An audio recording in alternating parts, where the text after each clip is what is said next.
All right, ladies and gentlemen, we're doing 1.7, which is measure variability, right? Variability is how spread your data is. Okay, it's the measure of that. And there's certain tools that you can use. So well, there's really a lot of tools, but there's some certain tools that we've learned thus far that we're going to do. So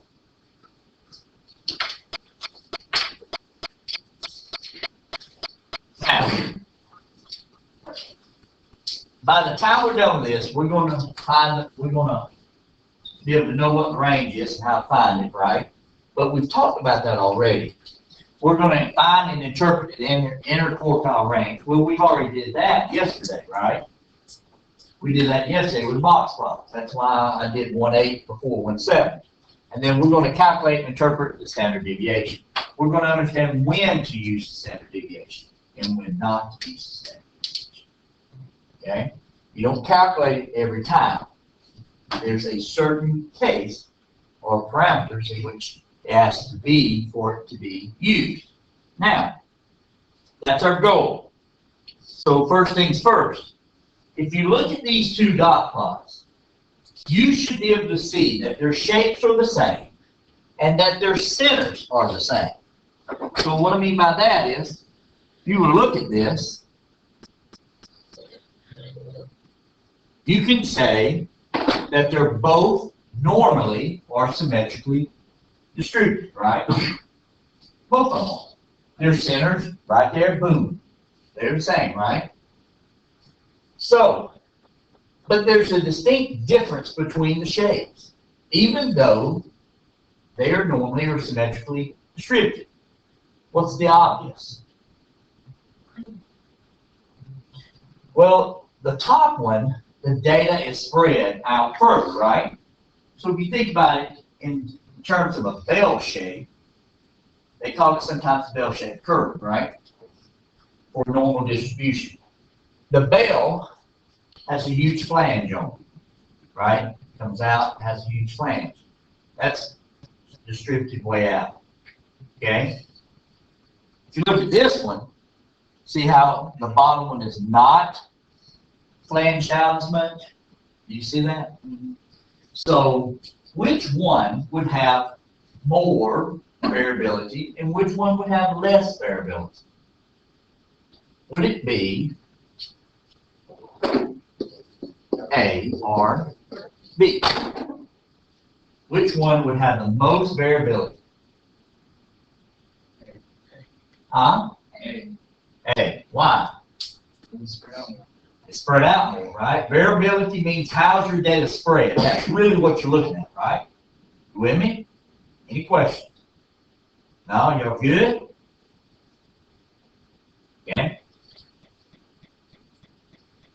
Now, the only thing I need for you to write down on this is the word range.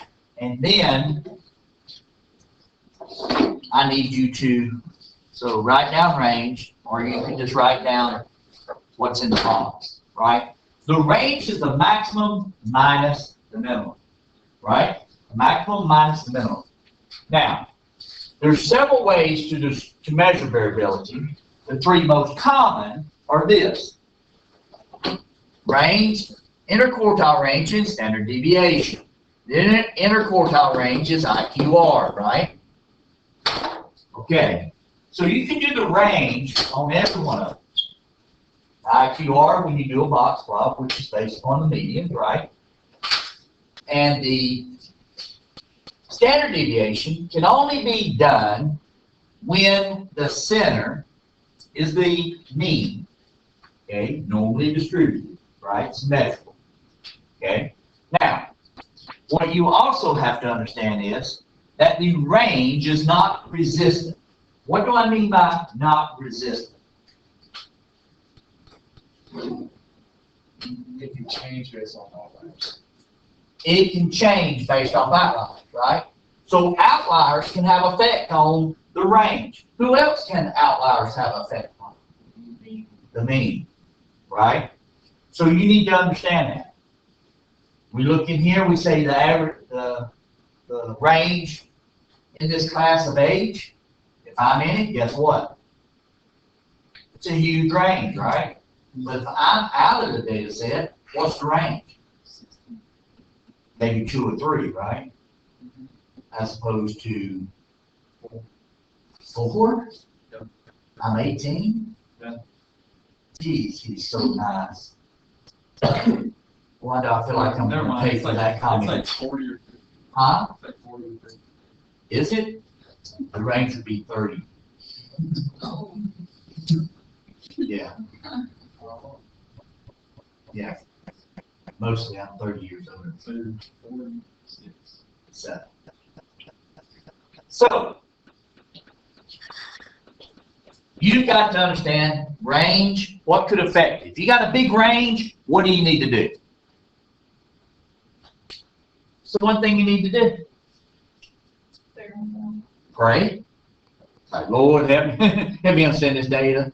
No. Yeah. Yeah, well, you know, they do say, you would like to pass a math class, prayer is a really good benefit. You have a good prayer life, you may have a chance to pass a math class. But, for sake of argument, if you got a huge range, what do you need to do? Check that way. Check for outliers. Check that data, right? See if there's one in there. Okay? Once you find an outlier, what do you need to consider?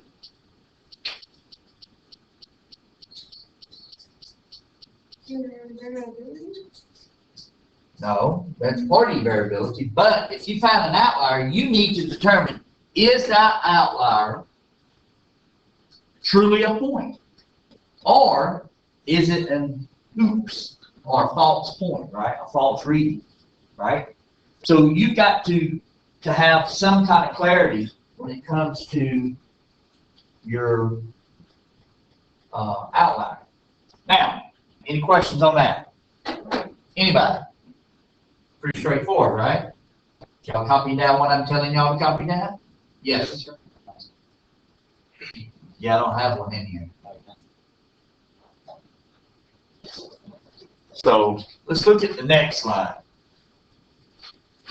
These things you need to make sure you have copied down. And the reason why I need for you to make sure you have these copied down is this.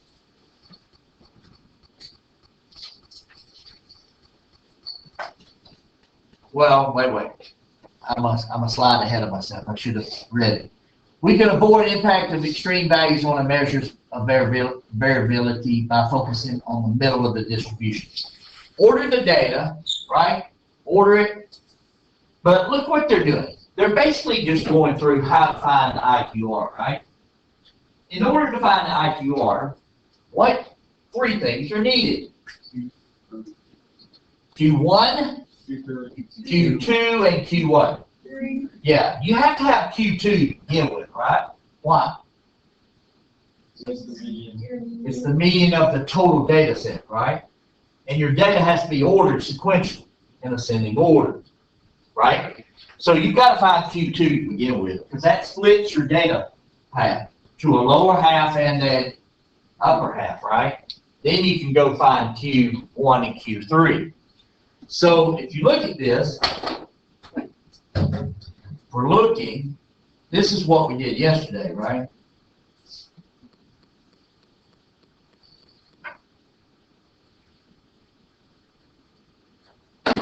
Correct? Box and whisker plot, right? Or a box plot, right? How much data is in the box? 50%. How much? 50%. 15%?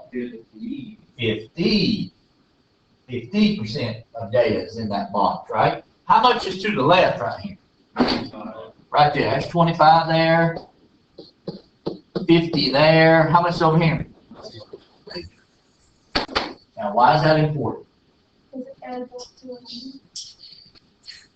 I'll have to do what now? Because it adds up to 100. Yeah, it represents 100% of your data, right? But it also tells you if 50% is in that box, that's half your data, right? Where's half your data? In that box, right? So you should know what your Q1 and Q3 is. You should know between these 2 points, data points, then that's where 50% of your data lies. That's good to know. Okay? Now, quartiles, we've done this yesterday, right? How to find the quartile, find the median, splits it, find the second median, the lower median, and upper median, right? Now, so we don't need to go back through this at all, because we have already, right? Now, do you understand why I did 1.8 before I did 1.7? Makes a little bit more sense. All right, you need to write this down, what I have underlined, and then what I have boxed. Those are the only two things you need to do right there on that. The interquartile range measures the variability in the middle half of the distribution. What you also have to understand is the interquartile range is resistant to outliers. Okay? The IQR is resistant to outliers. So, we've looked at range and we said, hey, that is non-resistant, right? The IQR is resistant, meaning the outliers won't have an effect on it, right? Because if we line y'all up and we say, what's the IQR? With me being an outlier. Well, the median's only going to change by one number, right? Does that make sense? So the IQR is not going to really change much at all if I'm in that data set or not. So that's what you got to understand about why it's resistant. Fair enough? Yeah? Yeah. If we weren't going through this pandemic, I'd have you all line up in order age. And then I'd go in and we'd find the median, right? And then we'd find the other Q1 and Q3. You do it 60 to 5. Yeah. We'd stretch all the way down to the front door. No. So now we don't know we're doing stuff. Oh, like the lights are on and I'm up here teaching. That means I ain't doing nothing, right? I mean, we could be talking about random stuff. That's completely. I'm sorry, I'm now, whatever. Okay, guys, you need to copy down this right here, standard deviation. The steps, you need to copy down. Why do you need to copy down the steps? Now, if you read it, you can kind of shorten, hey, earth to y'all. You write this down. If you read it, you can shorten down the words. You can paraphrase it, right? But you gotta make sure what you paraphrased in is actually what it means, okay? So first things first. In order to do the standard deviation, you're looking at the deviation from the mean. It's very much like the math, right? Mean absolute deviation. It's kind of like that, but it's the standard deviation. And the standard deviation, we were wrong, Joseph, we were wrong yesterday on this. What did we say that was? Sample size. Sample size mean. We were wrong. You know why we were wrong? We're not smart. No. Because we saw the S meant sample, and we saw the X, and we looked at it in terms of X form, right? This little notation is the sample standard deviation. Okay? I know, there's a lot of symbols in it. It's kind of hard to get it. But this is the standard deviation of the sample. How do I know? S of X. What does it look like if you were looking at the populations? That. Okay? So there are two notations, and there are two different calculations. Okay? But right now, we're only looking at a sample. Reason being is, we're not looking at the population. They've already pulled that data and given us a free sample to look at, right? So we're going to find the mean. That's the first thing. Find the mean of the sample. Calculate the deviation. That means the deviation is the value minus the mean, right?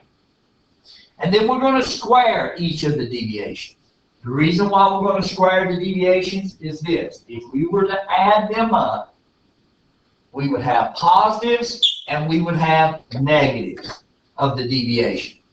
The resultant would be a 0, right? It would not benefit us because the mean is the middle, right?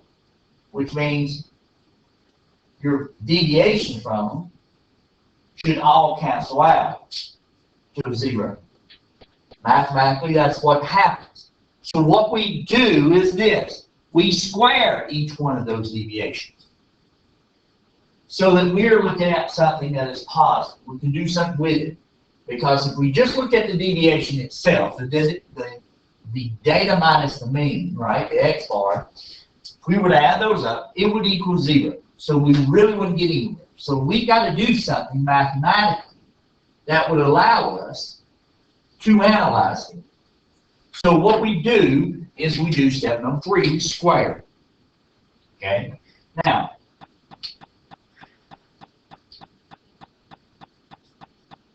we're going to do something a little bit later that's going to take care of that square and what's going to mean something to us. So once we square, then we're going to add up all the square deviations. We're going to add up all the square deviations, and we're going to divide it by n minus 1. Okay? That's the sample standard deviation, is n minus 1. How does that differ from a population's deviation, standard deviation? That calculation would only be n, right? It would have n minus 1. Population would just be n. Sample, n minus 1, right? So what we're going to do is we're going to sum the square deviations, divide by n minus 1. N is the number of data sets, right? And then we're going to take the square root of that result. See, we squared them to be able to do something with them. And then at the very end, we're taking the square root of it. What does that do mathematically? What does the squaring and the square root do? Huh? They cancel out. Why are they canceling out? Because they are what type of operations? Not reciprocal. There's a specific word. You're on the right track. But what is it?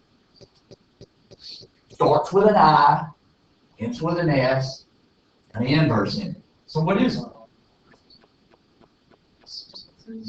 Inverse operation, right? It's the inverse operation. Right? I mean, it's crazy. Right? So you got to know that. That's why we're squaring. And why we're taking the square root. Now, you'll be left with a number. And that number is the standard deviation of the sample. Okay? That's why you have S of X right there. Any questions? Good as gold, right? Mm-hmm. Now, we're going to make you do one. It's going to have 12 data points. Okay? And you're going to fret, you're going to cry, you're going to moan and groan. Ooh, I need you to do it by hand. I need you to understand how to do that calculation. Yes, it's going to take a little bit of time. Okay? But once you see what all you got to do, when we do it with the calculator, which takes about 30 seconds, you'll understand some things.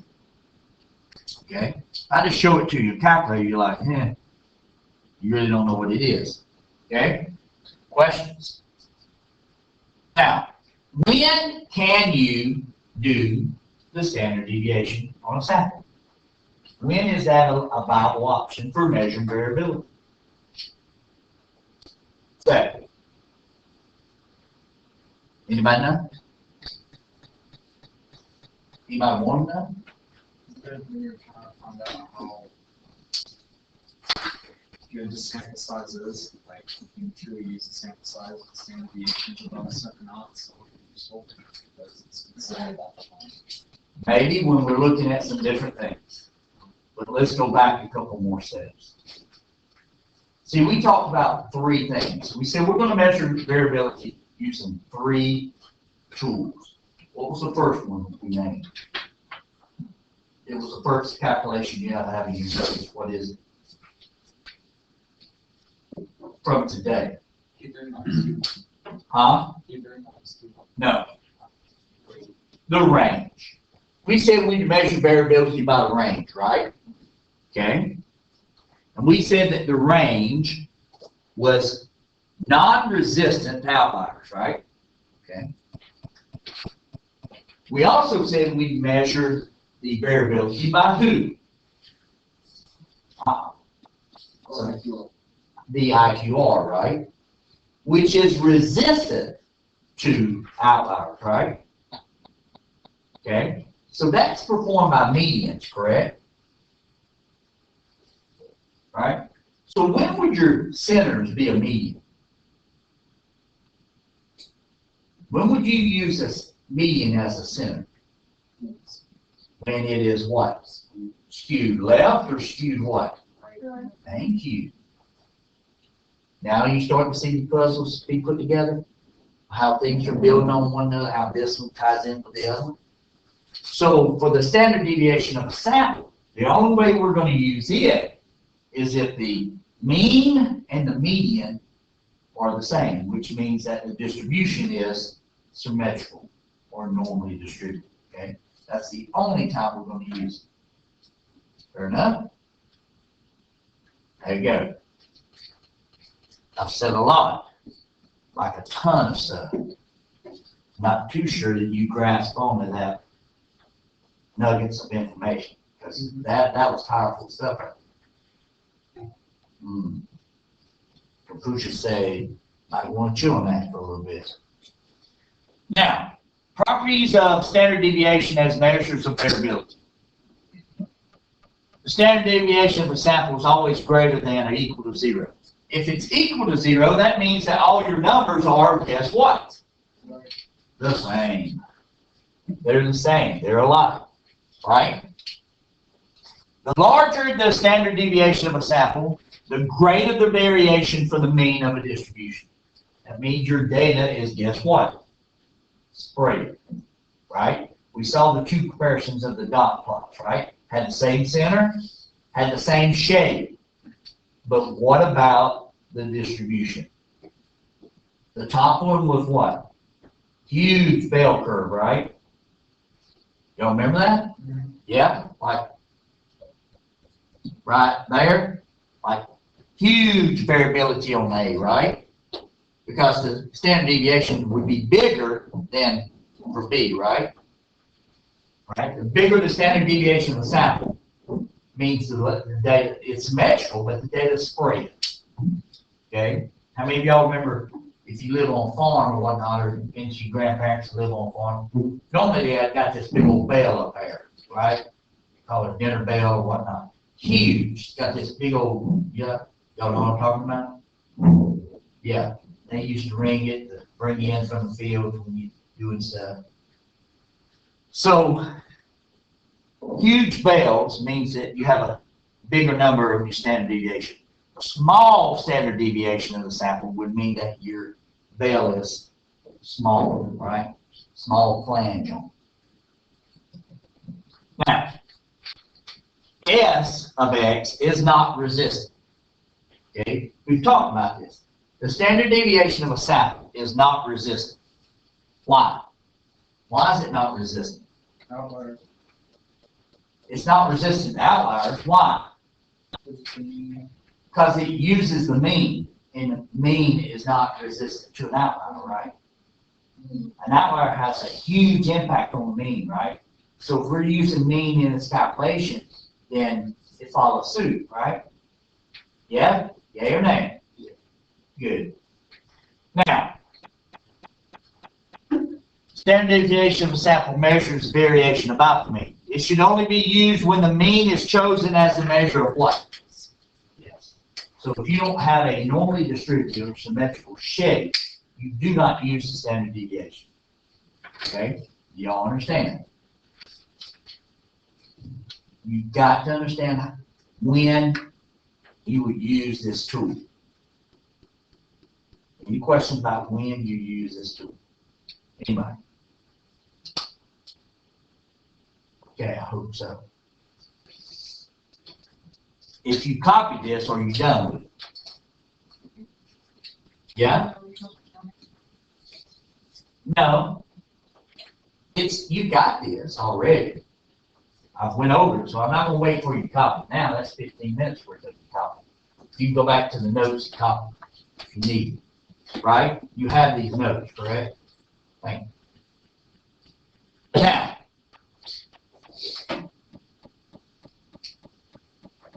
we've already talked about this. I've said it 3 times already. Choosing measures of center and variability.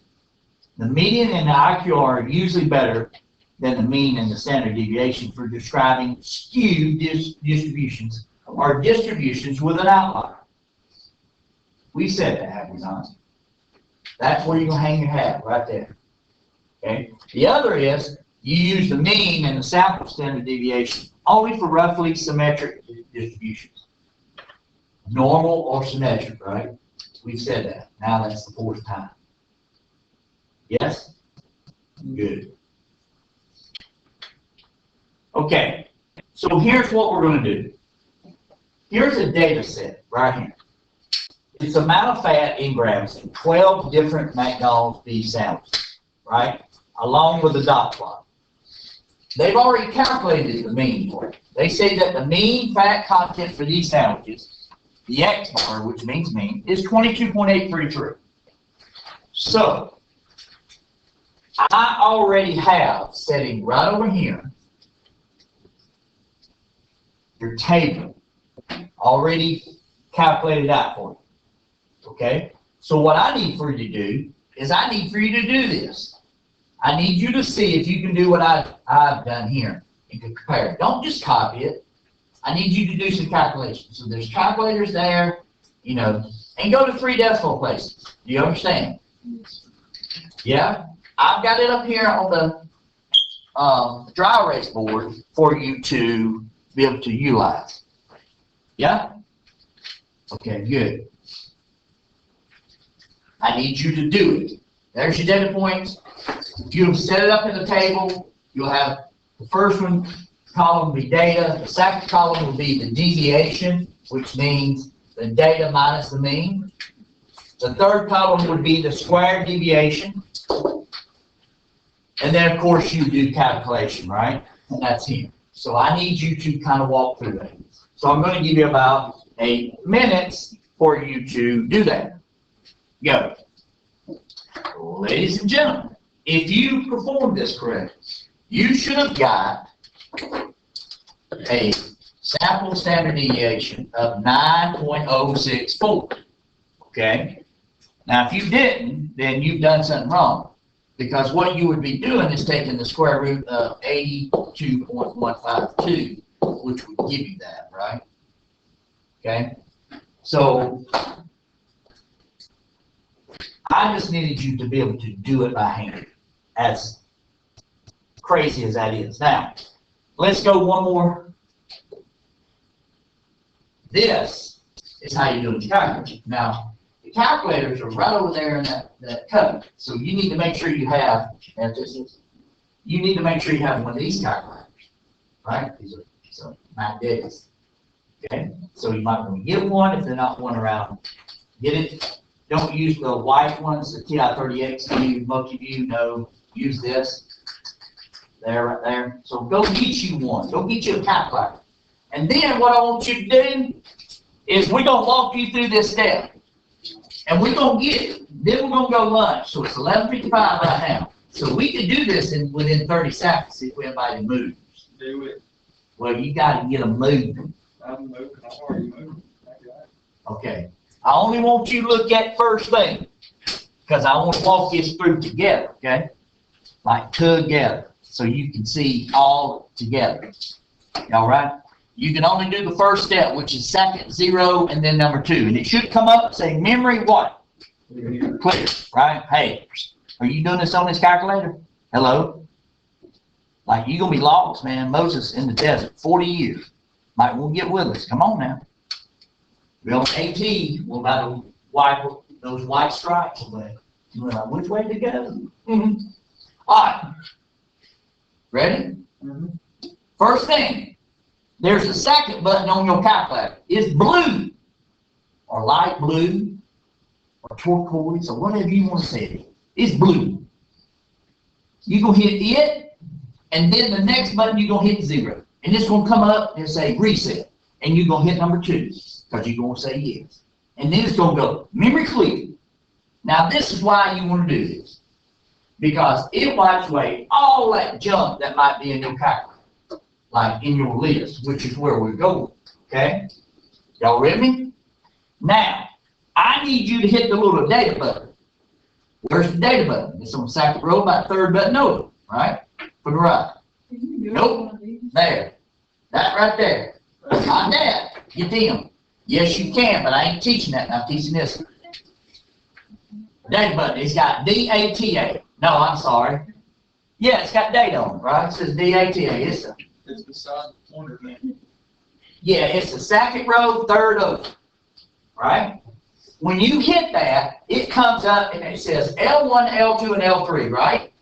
So here's the really cool thing. And they're all blank, right? Yeah. That's what first thing done. It cleared it.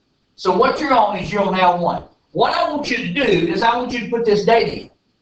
27, hit enter. 11, hit enter. You got to hit enter after every input of data for it to take it. That means when you get down to after typing in 26, you have to hit enter for it to take it. So do it. Okay? This is you putting in your data set. Does that make sense? All your data. Come on. I got 11:57. About to be 11:58. Come on. We don't want to be late.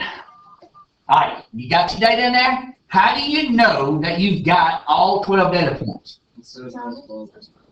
Nope. At the very next thing, if you make sure you got 12, it says L1/13. It's waiting for you to put 1 in, right? So therefore, that means you put how many in? 12. Thank you. Do you see how you know that? Yeah. So if you ain't got L113 with a space, then you ain't put 12 data points in. You with me? Okay, now, that was step 2. Step 3, hit second data, and then select number 2. Number 2 says 1 variable stats. And when you hit that, you can either hit enter, enter, enter, and hit the word calculate, or you can take that little silver button and push it down till you get calculate and hit it. And guess what's going to come up with it? It's going to come up, it's going to tell you that you had 12 data points, right? That's cool right there. It's going to tell you, it's going to tell you that your X bar, your mean was 22.833. And then, if you look at about the third or fourth one, it says S of X, right? Standard deviation population. 9.06 what? 4. What did we calculate by hand? 9.064. Thank you. Guess what else it's got right past it? The population standard deviation, which is 8.678, right? Yep. Okay? Y'all see that? How long did it take to do that? Like less than a minute, 30 seconds if you're wrong. Okay, so yeah, you're going to be asked to be able to do it by hand and use the calculator. Do you understand it? So you got to know how to do this. Yes, the data sets will be about 5 to 6 numbers. So it's not going to be 12 like this. It's not going to take you an awful long time if you have to do it by hand. So relax on that, okay? Any questions? Ladies and gentlemen, the 9.064 means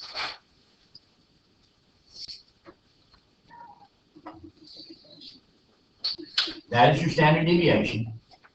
If you go 1 out each way, that is 68% of your data right there, right? If you go another 9.68 from that number on out, you're at 95%, right? And if you go 3 out, you're at 99.5 or 3. I think 99.5% of your data is within there. Those are things that we're going to look at, okay? We're going to look at stuff. All right? So, ladies and gentlemen, we got to go eat. That concludes today's lesson. We get back in, you're to do your homework. I haven't loaded the homework in for 1.8 yet. But 1.6, and no, wait. I have not loaded the homework for 1.7 yet. I will while y'all working on 1.6 and 1.8. So give me just a second and I'll do that.